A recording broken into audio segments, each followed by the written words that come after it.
दोस्तों स्वागत है आपका हमारे चैनल ब्राइट फैक्ट्स में। दोस्तों देश में महामारी ने बुरा हाल किया हुआ है और इस वजह से सरकार हर दिन कुछ न कुछ नए ऐलान कर रही है जो आपके लिए जानना जरूरी है। तो चलिए शुरू करते हैं आज की खबरों का सिलसिला, लेकिन उससे पहले देश में संक्रमित लोगों के आंकड़े जान लेते हैं। अब तक 5,49,000 केसेस हो चुके हैं और सबसे ज्यादा 3,306 मरीज दिल्ली में ठीक हुए।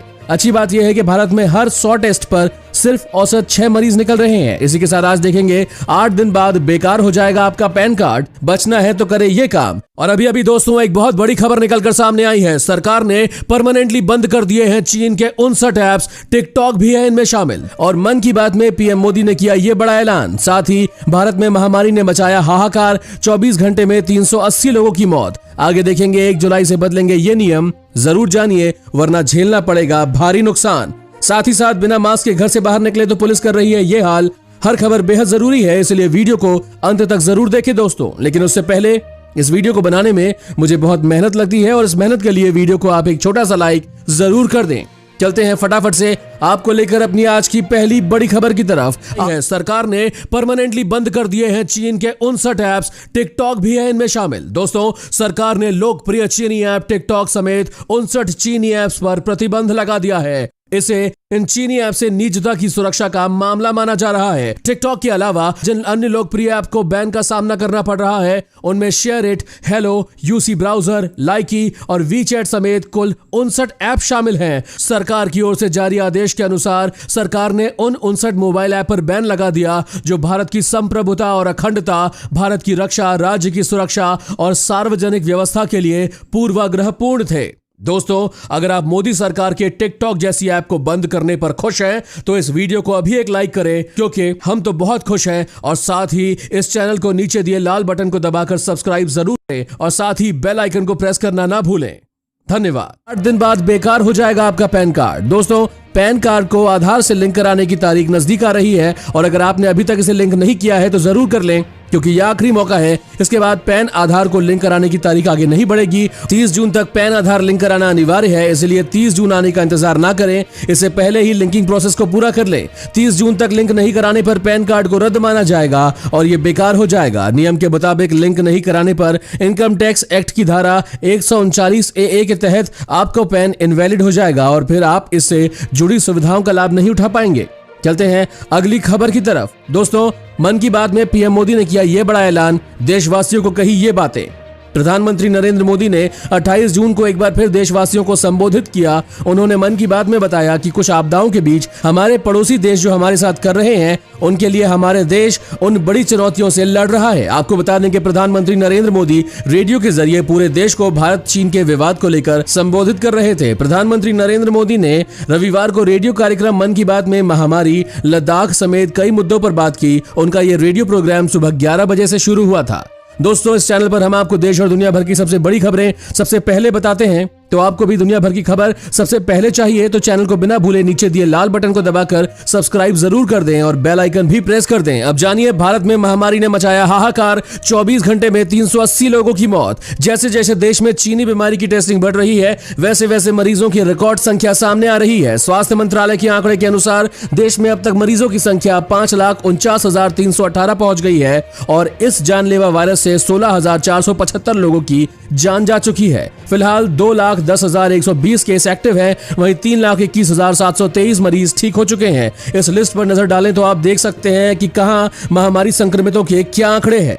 अब इस वीडियो को देखते रहिए दोस्तों, क्योंकि आगे आने वाला है बिहार सहित राज्यों में भारी बारिश की चेतावनी। गृह मंत्री अमित शाह भी हुए परेशान। अब जानिए 1 जुलाई से बदलेंगे ये नियम, जरूर जानिए वरना झेलना पड़ेगा भारी नुकसान। इस महीने को खत्म होने में सिर्फ कुछ ही दिनों का वक्त रह गया है और ऐसे में एक नया महीना नए नियम लेकर आ रहा है। 1 जुलाई से कई बैंकिंग रूल्स बदलने वाले हैं जिनके बारे में आपको पहले से जान लेना बहुत जरूरी है। सबसे पहले तो 1 जुलाई से एटीएम से कैश निकालना आपकी जेब पर भारी पड़ने वाला है। लॉकडाउन और महामारी के कारण वित्त मंत्रालय ने एटीएम से कैश विड्रॉल करने के लिए सभी ट्रांजैक्शन चार्जेस हटा लिए थे। ये छूट सिर्फ 3 महीनों के लिए दी गई थी, जो कि 30 जून 2020 को खत्म होने वाली है। ऐसे में जुलाई आपकी जेब पर बोझ बढ़ाने वाला है और साथ ही अपने खाते में मिनिमम बैलेंस नहीं रखने पर बैंक आपसे चार्जेस नहीं वसूल सकते थे। ये आदेश भी अप्रैल से जून महीने तक के लिए था। 30 जून को ये खत्म हो जाएगा और इसका सीधा असर आप पर होने वाला है। अब जानिए बिना मास्क के घर से निकले तो पुलिस कर रही है ये हाल। दोस्तों महामारी को लेकर देश की पुलिस बहुत सख्त हो गई है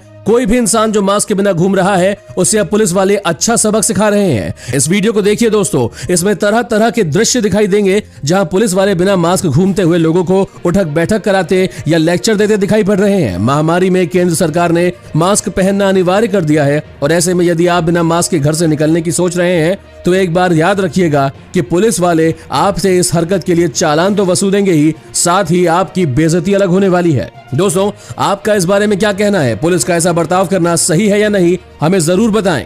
अब जानिए, बिहार सहित इन राज्यों में भारी बारिश की चेतावनी, गृह मंत्री अमित शाह भी परेशान। मौसम विभाग ने बिहार और उत्तर पूर्व राज्यों में आने वाले 2 दिनों में भारी बारिश की चेतावनी दी है। बिहार में मानसून पूरे जोर पर है और ऐसे में मौसम विभाग ने फिर से भारी बारिश को लेकर राज्य भर के लिए 72 घंटे का अलर्ट जारी कर दिया है। मौसम वैज्ञानिकों ने संभावना जताई है कि अगले 72 घंटे में राज्य में कम से कम 100 मिलीमीटर बारिश होगी। अब तक हुई बारिश के पिछले 22 साल के रिकॉर्ड तोड़ दिए हैं और राज्य में अब तक 254 मिलीमीटर बारिश दर्ज की गई है, जो कि सामान्य से 87% अधिक है। बिहार में महानंदा नदी के बढ़ते जल स्तर को लेकर गृह मंत्री अमित शाह भी परेशानी में हैं और उन्होंने बिहार सरकार से संपर्क किया है। उन्होंने इसकी जानकारी खुद ट्वीट के जरिए दी। उन्होंने ट्वीट में लिखा है कि मैंने मुख्यमंत्री नीतीश कुमार से बात की और उन्हें बिहार की जनता की सुरक्षा के लिए केंद्र सरकार की ओर से हर संभव मदद करने का आश्वासन दिया। आगे देखेंगे दोस्तों, ये है भारत के सबसे अमीर बाबा, संपत्ति देखकर चौंक जाएंगे आप। अब जानिए कब खुलेंगे जिम। सरकार का जिम को लेकर आया एक नया फैसला।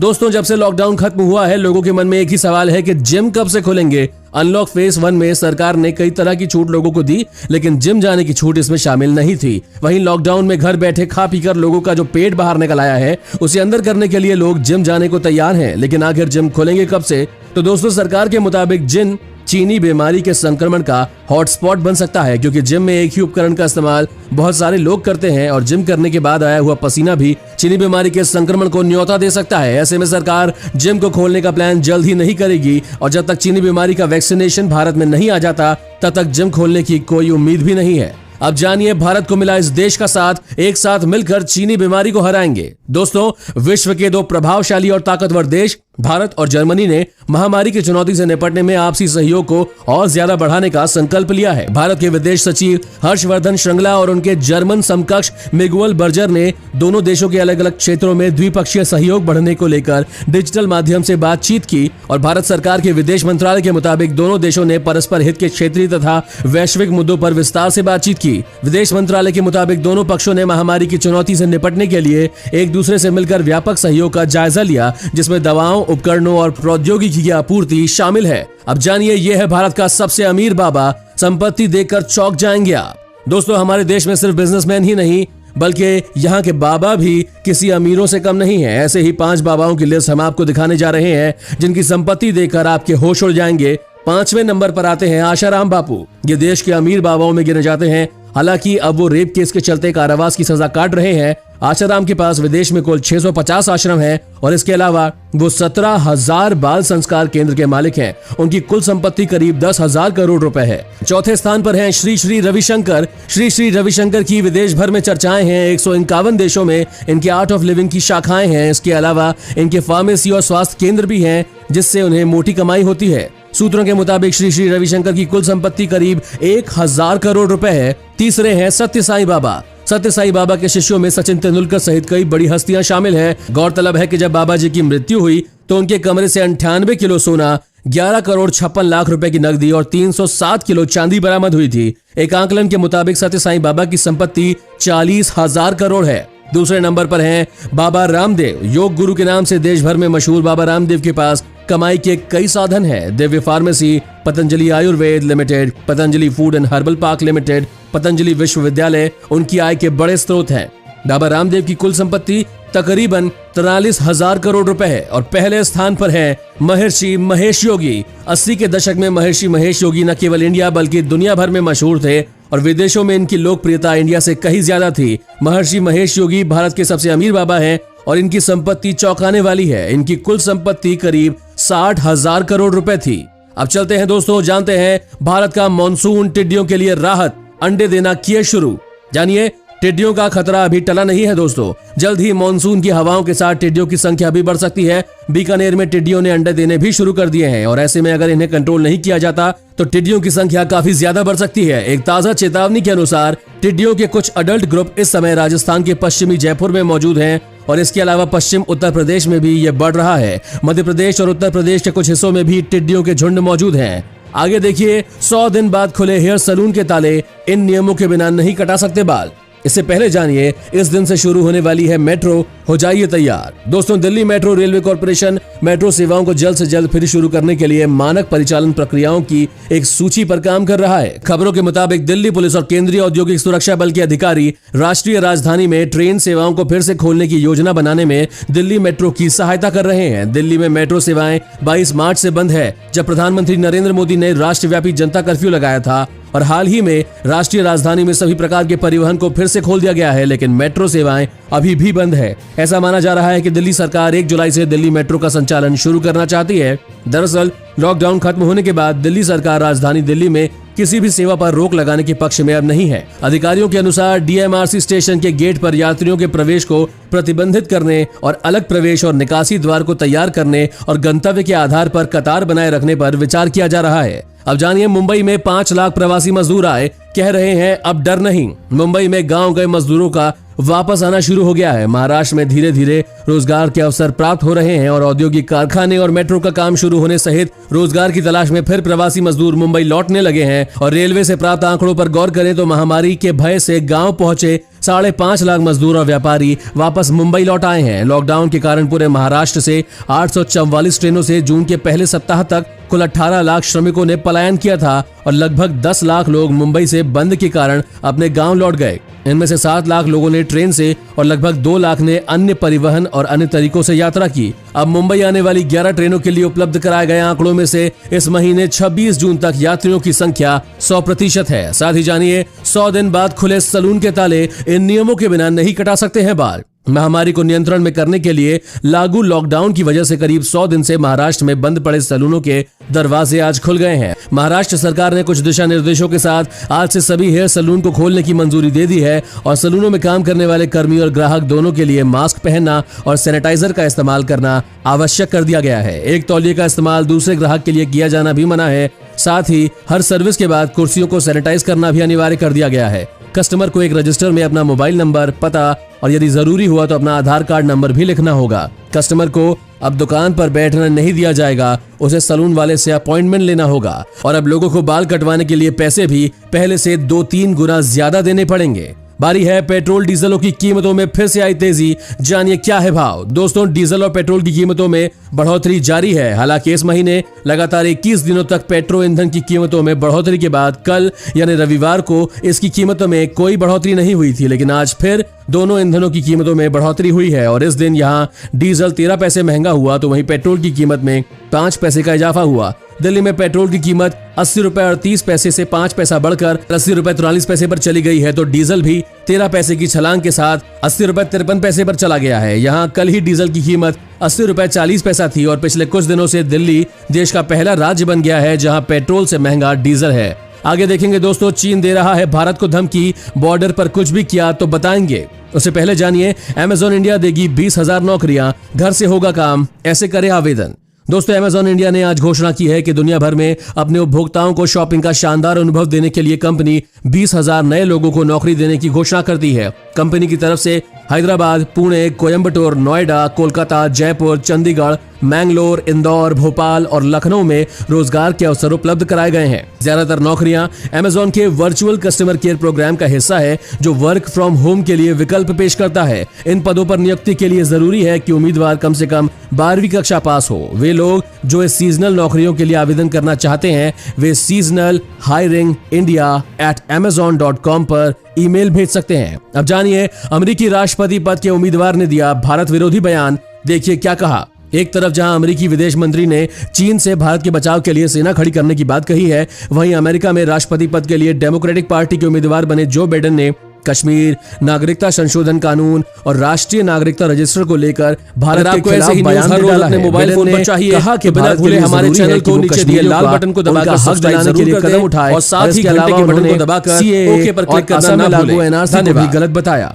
जानिए दोस्तों, चीन दे रहा है भारत को धमकी, बॉर्डर पर कुछ भी किया तो बताएंगे। भारत और चीन की झड़प के बाद चीनी अखबार ने धमकी दी कि अगर भारतीय सैनिकों ने गोली चलाने की हिमाकत की तो हम इसका मुंह तोड़ जवाब देने में सक्षम है। चीनी अखबार ने अपने संपादकीय में वर्ष 1962 के युद्ध की याद दिलाते हुए कहा कि आज चीन की सेना और अर्थव्यवस्था दोनों ही भारत से ज्यादा मजबूत है। आपको बता दें कि चीनी अखबार ग्लोबल टाइम्स ने लिखा, अगर गोली चलाने का आदेश सच साबित हुआ तो ताजा घटनाक्रम भारतीय चीनी सीमा पर दोनों सेनाओं के बीच हुए विश्वास बहाली के समझौते का गंभीर उल्लंघन होगा। सीमा पर झड़प कभी कभी होती है और दोनों ही देशों ने कई दशकों से गोली नहीं चलाई है। अगर भारतीय सैनिकों ने भविष्य में चीनी सैनिकों के खिलाफ हथियारों का इस्तेमाल किया तो सीमाई इलाके में तस्वीर इससे उलट होगी। अब जानिए, टिकटॉक को टक्कर देने के लिए यूट्यूब ने निकाला ये फीचर। टिकटॉक की लोकप्रियता पब्लिक के बीच किस हद तक बढ़ गई है, ये बात किसी से छिपी नहीं है और इस ऐप ने लोगों को शॉर्ट वीडियो के जरिए अपनी अलग पहचान बनाने का मौका दिया है। लेकिन अब YouTube भी एक नए फीचर की टेस्टिंग करने जा रहा है। इसके तहत यूजर्स 15 सेकंड के वीडियो रिकॉर्ड कर सकते हैं। YouTube के मुताबिक मल्टी सेगमेंट वीडियो फीचर के तहत कुछ यूजर्स को शॉर्ट वीडियो रिकॉर्ड करने का ऑप्शन दिया जा रहा है। YouTube का ये मल्टी सेगमेंट वीडियो टेस्टिंग के तौर पर लिमिटेड यूजर्स के लिए एंड्रॉइड और iOS दोनों ही प्लेटफॉर्म पर जारी किया जा रहा है और इस फीचर के जरिए सीधा मोबाइल ऐप से मल्टीपल क्लिप रिकॉर्ड करने का ऑप्शन मिलेगा। इसी के साथ आगे देखेंगे दोस्तों, इन 17 खतरनाक एप्लीकेशंस को कभी ना करें गूगल से डाउनलोड, फोन को होगा बहुत नुकसान। उससे पहले जानिए, गैस सिलेंडर के दामों में सबसे बड़ी गिरावट, होगा बहुत फायदा। दोस्तों, लोकसभा चुनाव से पूर्व मोदी सरकार ने लोगों को बड़ी खुशखबरी दी है। इंडेन ने रसोई गैस सिलेंडर के दाम में कटौती कर दी है और इंडेन अपने ग्राहकों के लिए खास ऑफर लेकर आया है, जिसके तहत अगर आप इंडेन की वेबसाइट से गैस रिफिल का भुगतान करते हैं तो आपको 10 रुपए का डिस्काउंट मिलेगा। और इस मामले में इंडियन ऑयल कॉर्पोरेशन लिमिटेड ने ट्वीट कर ग्राहकों को जानकारी दी कि ऑनलाइन गैस रिफिल का भुगतान करने पर आपको 10 रुपए की छूट मिलेगी और बुकिंग के लिए आपको इंडेन की वेबसाइट पर जाना होगा। अब जानिए, इन 17 खतरनाक एप्लीकेशंस को कभी ना करें गूगल से डाउनलोड, फोन को होगा बहुत नुकसान। दोस्तों, अब प्ले स्टोर पर 17 ऐप्स पाए गए हैं जो यूजर्स का पर्सनल डेटा चुरा रहे हैं। इस रिपोर्ट के अनुसार ये ऐप्स हिडन एड्स कैंपेन के तहत भारत और साउथ ईस्ट एशिया के यूजर्स को शिकार बना रहे हैं। एवेस शोधकर्ताओं की टीम ने यह रिपोर्ट जारी की है। हालांकि गूगल ने एंटीवायरस कंपनी से रिपोर्ट मिलने के बाद उन ऐप्स में से 30 को हटा दिया है, लेकिन अभी भी 17 ऐप्स प्ले स्टोर पर मौजूद है। इनमें से कुछ पॉपुलर ऐप्स जैसे skateboard new, find hidden differences, spot hidden differences, Tony shoot new और स्टैकिंग गाइस शामिल है। इतना ही नहीं, इन मोबाइल ऐप में से तो कई ऐप्स ऐसे हैं जो 1.5 करोड़ से ज्यादा बार डाउनलोड किए जा चुके हैं। दोस्तों, अगर आपको ऐसे ही न्यूज हर रोज अपने मोबाइल फोन पर चाहिए तो बिना भूले हमारे चैनल के नीचे दिए लाल बटन को दबाकर सब्सक्राइब जरूर कर दें और साथ ही घंटे के बटन को दबाकर ऑल पर क्लिक करना ना भूलें। धन्यवाद।